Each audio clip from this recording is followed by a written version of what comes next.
Okay, I'm sitting here with Kathy Hicks. She's actually one of our realtors here at Johnson Group. She's also a former military spouse, and we're going to talk about a little bit about travel soccer today. So, Kathy, I've got a few questions for you on as far as travel soccer here in the Richmond Hill area. Our sons play soccer. What are your sons' ages?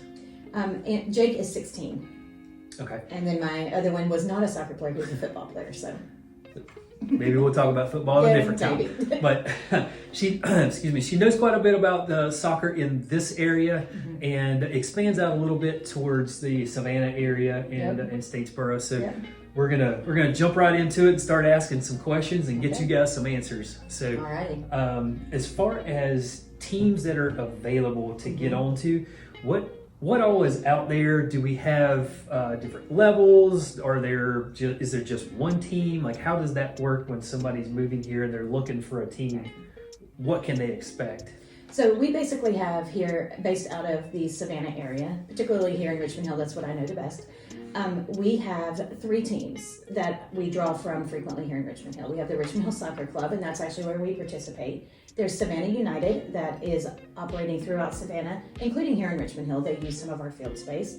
And then the team out in Statesboro that a lot of our students participate in is called Tormenta. I would encourage you to look up Savannah United and Tormenta to get information about their organizations. But I can really speak a lot more to what the Richmond Hill Soccer Club and Richmond Hill High School is offering.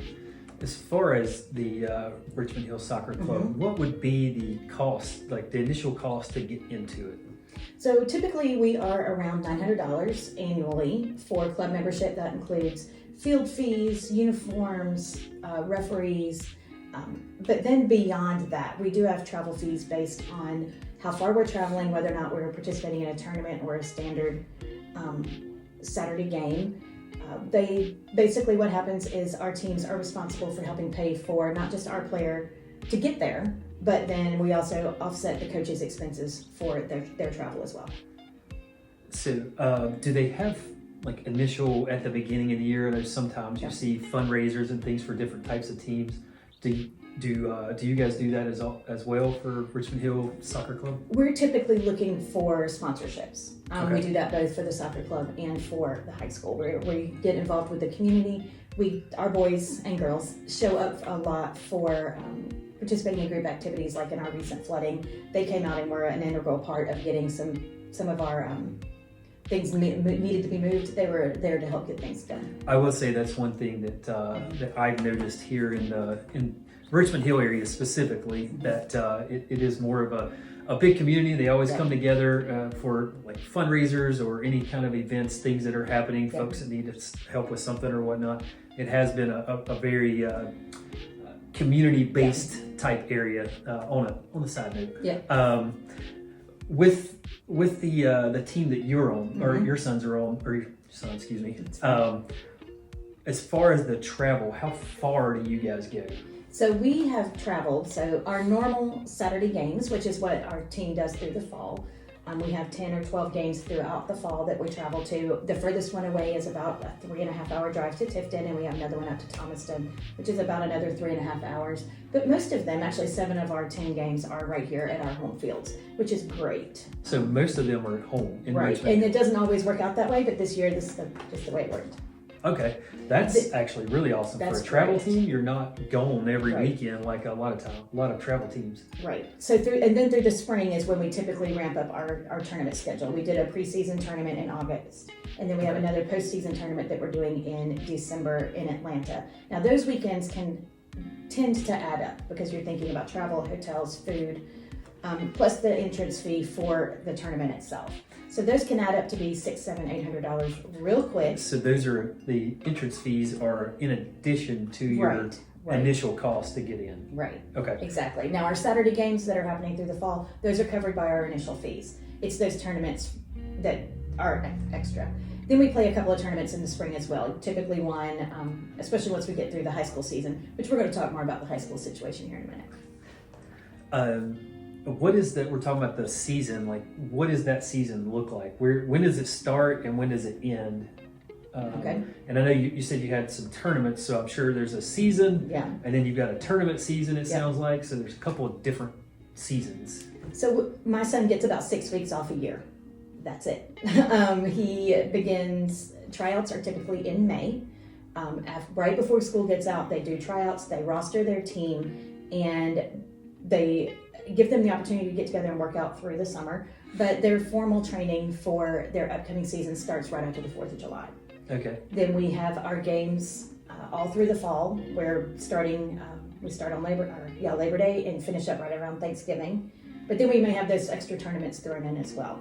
Then we kind of take off, the club takes off from Christmas until late March, because that's when the high school season is underway.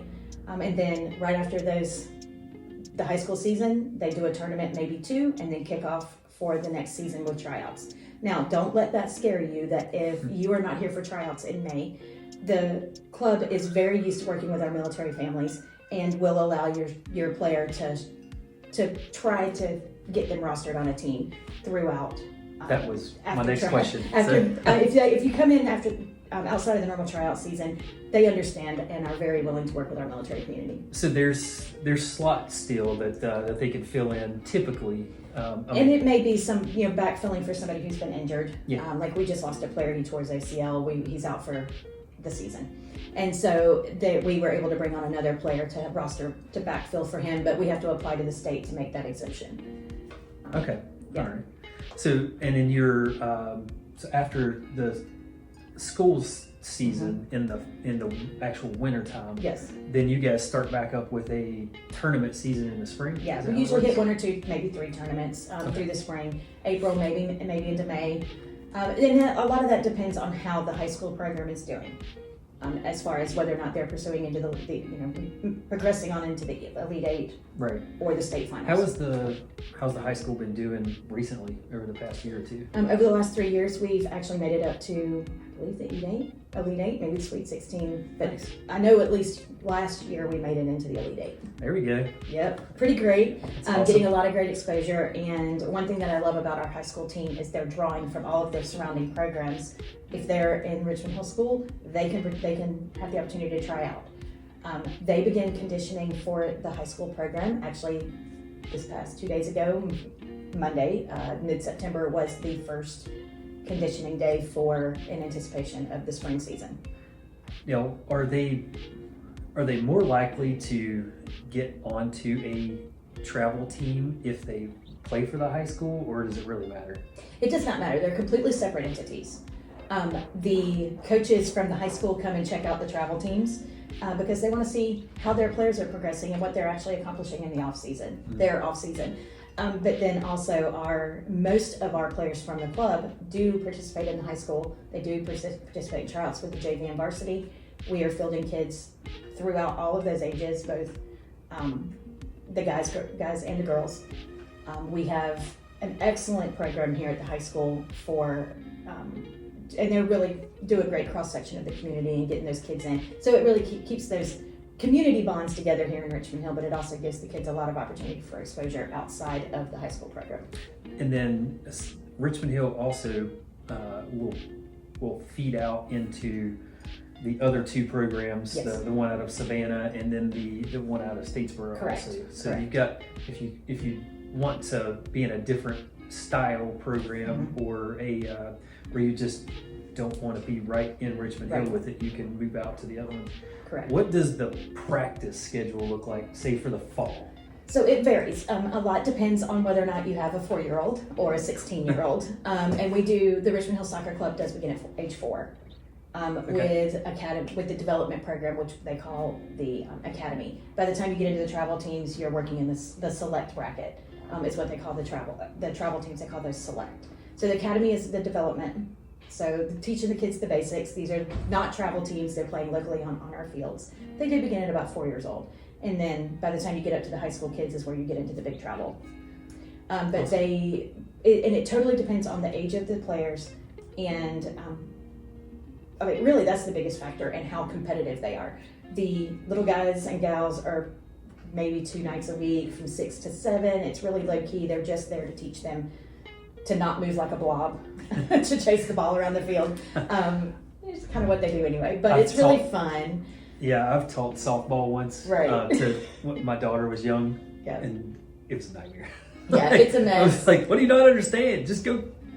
Sometimes it's just hurting cats. Yeah. Sometimes it's just hurting cats. But by the time they get up into that 9, 10, 11 years old, the practices are getting a little bit longer. They're getting a little more intense. By the time my high schooler, he is at the field by about 7, 3 nights a week, and he is there until 9 o'clock. He is beat up, his knees are scraped up, he's got turf burn all the time, and so it just depends on how old the players are. They're adjusting their schedules, practice and otherwise, to the level of the player.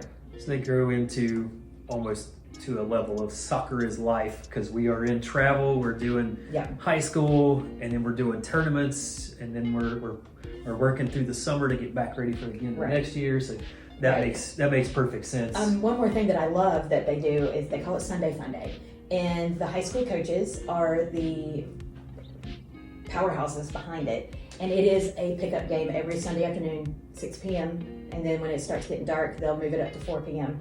and it is, I mean, I've been out there and seen 50 people out there on the field playing soccer, and it is meant to be just fun. It's community building. Anybody in the community is welcome to show up. My son loves it because that's just one more day a week he gets to play soccer. So we're running 7 days a week. At this time of year, we're doing soccer 7 days a week. So when you say on the field and where these practices are they up by Buckhead East? Yes. In that complex? Yes. There are 4 turf fields at Henderson Park, but we also have probably 8 or 10 grass fields, depending on how big the field needs to be for the players. Right. They start the little ones on basically a basketball court size field, and they go up from there. Okay. The big boys and gals are playing on a full-size field, the size of a football field. So they're not having to leave Richmond Hill to do their practices. No. They're almost practicing on the same fields they're playing on a lot of times. Right, but Savannah United and Tormenta are playing are practicing in different areas. Tormenta specifically is out in Statesboro. Okay, so you have the ability to be all over depending on which one of those you want to work with, which not necessarily level, but which commitment level that you're willing to work with. Right. Like Savannah United operates a lot like Richmond Hill Soccer Club does as far as our style of competition. Tormenta is a little bit more intense. They're traveling a little bit further for games. They're traveling down into Florida. I've actually heard that they've gone into Texas. And so they've had some pretty extensive travel. There's some flights involved with some of their travel for their tournaments. But they also have a large exposure pool at those tournaments especially for the high school students, to get them on the radar for a college level ball. That makes sense. It's just depending on where you guys want to be with and where your kids want to be, and what their goals and aspirations are compared to your pocketbook. There's that. I mean, you've got to find that happy medium. Like a lot of kids have the goals, like most of us do as kids. I'm gonna go play professionally for whatever the sport is that I like. But you've also got to live now. So correct. And we do have students coming out of Richmond Hill that are, and all of those surrounding programs that are going to play at the collegiate level. That is happening. We had several students who received scholarships in the last couple of years that have awesome. Gone on to play in college. And we've got a fairly big college here in Statesboro with Georgia Southern that's actually exploding over the past decade in size and notoriety. So it's nice to have that here. Right. As far as I know, a lot of the questions come with cost and looking at cost of living here as opposed to say another area. When you do the travel weekends, what can you expect? Not necessarily tournament weekends, but just weekends that you're doing the travel ball here in the fall time frame. What can they expect for like expenses for the weekend, such as like hotels and gas and all that kind of thing? Like, what do you just generally-ish, what do you spend or expect to spend whenever you go do that? So like this weekend we have a game in Waycross that's 2 hours away. So 2 hours there, 2 hours back, a meal, and we're done. There you go. So no hotels. No hotels. Sometimes, depending on the distance. For the average weekend, it's no hotels. Yeah. It's when you get into the tournaments that you're doing 2 nights away, plus you're doing the meals. It does add up at that point. Oh yeah, it adds up real quick. But typically on a normal fall season, we're just there and back in a day. Okay, so it's just your meals and your gas out there, so it's not a terrible additional expense. Correct. So that's good to know. Yep. Some of those teams that are doing further away, Right. I can definitely see the expense. The other piece of that, though, is an organization like Tormenta may only be doing it 4 times a year. They may only have 4 tournaments a year, but they're big tournaments, and there's a lot of it's a lot more of an intensive style program. But they're only, our guys most of what I find with the Richmond Hill Soccer Club, because that's where we are, is they love the game. They want to play as much soccer as they can possibly play. And it's not it doesn't have necessarily the same level of intensity some of the other programs do. It's just a matter of what your player is looking for. Yeah, that's all you can ask for, is to kind of fit where they fit, and how much they want to play, and how much they really want to do with that sport. Exactly. So, how much does it interfere with school, as far as what is involved with schoolwork, that sort of thing, and soccer? Is it pretty manageable? It is manageable. The evenings, of course, these guys are pulling late nights. At the high school level, 9 o'clock's nothing. But for mine, he does his homework if he needs to when he gets home from school. He grabs dinner. He might, half the time he takes a nap, and then he gets up and goes to training in the evenings. Okay. They still work around things like youth group, church activities. They're working around if you have an academic club. One thing that the Richmond Hill Soccer Club, I can't speak to the others because I'm not as familiar, but the Richmond Hill Soccer Club and the high school program both say on a regular basis it's their students first. The athletes come second. And the high school, I've heard them say repeatedly, and soccer comes after your family as well. So they really do work with you if you have a routine commitment that you need to make for something with your family, or Okay, so it's not like some of the cheer clubs, like if you don't show up for practice, no. See you. No, but you do need to, your player, now by the time you get to the high school level, they're advocating for themselves, but your player needs to go up and talk to the coaches and explain. Like my son has a very strict rule that he will not do training or anything on Wednesday nights because that's church night. Yeah. And that's a very high priority to him, therefore he laid that out to his coaches, and his coaches have always respected that. That's good. They work with you in whatever you've got going on in life, what the things that are important to you and your family. That's good to hear. Yeah. If they don't want to particularly do travel ball, is there another option here to do it outside of school, say like the rec? I believe for the little ones there's rec. Yeah. And then of course there is an adult league. That's one thing that's very fun. In connection with the Richmond Hill Soccer Club, there is an adult team or an adult league. There you go. And it's co-ed, so it's a lot of fun. The folks that I know, including I've had clients that have that played for the club, they have enjoyed their time with the adult league. So that's great. And a lot of those adults end up coaching or reffing for the kids. And so it keeps everybody kind of intertwined together. And And I think they have I think the rec has a little team, like Bryan County has a program called Little Kickers, which is very intro. But it's kind of similar to what the soccer club's offering as well. Okay. Well, Kathy, I appreciate you coming and chatting with me about it a little bit, and letting these folks know more about the soccer club here in Richmond Hill and how that works. High school program. All right, now let's shift gears over to the actual high school program here, as opposed to travel soccer. What does that look like? What do tryouts look like? What's the season go? How does all that work? So the tryout process is structured a little bit different for the high school. They do training all up through the fall, leading up to they do an interest meeting in early September, and then they start conditioning and training through the fall, leading up to Christmas. And then they take Christmas break off. And it's like Monday, Wednesday, Friday, they're doing cross-country style running. Like today they have a 2-mile run this afternoon, right? And then on Monday they were doing sit-ups, push-ups, flutter kicks, that type of thing. That doesn't sound fun either. Having Army flashbacks. It's just... Well, so the coach is retired military, so that has a lot to do with it. So he runs he has a great military mindset and is very understanding of the military lifestyle as well. He's retired. So, but starting in January, late January, they will do a tryout process. And it's 3 to 4 very intense days. Your player really does have to have, and this is the high school, we did not play for the middle school here, so I cannot speak much to their program. They do cuts literally on the field, so your player needs to be emotionally prepared for that. They will literally call a player over and say, thanks for being here, but we don't have space for you. And it's tough.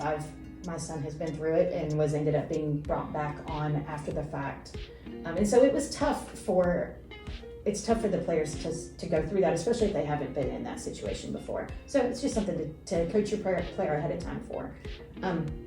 Then it is an intense 2 to 3 month season, depending on how far they make it into the playoff process. Games are typically, for the JV team, they never go more than about 90 minutes away. The varsity team, though, is frequently traveling till 2 o'clock in the morning. They're traveling to Tifton potentially on a school night. So coaching your player now to be able to take a nap on the bus is a great thing.